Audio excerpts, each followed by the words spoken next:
Friends, ఈరోజు బలిచక్రవర్తి గురించి తెలుసుకుందాం. బలిచక్రవర్తి ప్రహ్లాదుడికి మనవడంట. హిరణ్యకశిపుడికి ముని మనవడు. అయితే తను ఆడిన మాట తప్పనటువంటి వంశంలో పుట్టినటువంటి వాడు. విష్ణుమూర్తి వచ్చి 3 అడుగులు చోటు కావాలి అని అడిగాడంట.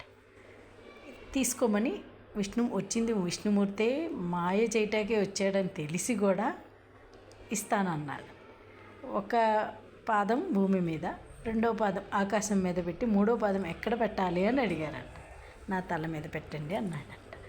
దాంతో పాతాళంలోకి నొక్కేసాడంట. ఎందుకంటే అతను తన శరీరం మీద మమకారంతో ఇంకా జీవించాలి అనే తపనతో ఉన్నాడు. పాతాళ లోకంలో కూడా అద్భుతమైన మంచి విలువైనవి ఉన్నాయంట. పాతాళంలో కూడా చాలా కాలం అతను కింగ్గా ఉన్నాడంట. అతను మనకి మంచి మంచి విషయాలు ఏం చెప్తున్నారంటే, ఎవరినైనా బాధించొద్దు, మనుషులంతా ఒక్కటే, ప్రతి ఒక్కళ్ళలో ఆ పరమాత్మే ఉన్నాడు అని గమనికలో ఉండమని, మీరు నాలాగా శరీరం మీద మమకారాన్ని పెంచుకోవద్దు అని చెప్పారు. తర్వాత ఈయన ఎప్పుడైతే భూమిలోకి అణచబడ్డారో ఆ రోజు ఓనం అనే పూజ చేసుకొని అందరూ బలిచక్రవర్తి రూపంలో వచ్చిన విష్ణుమూర్తిని,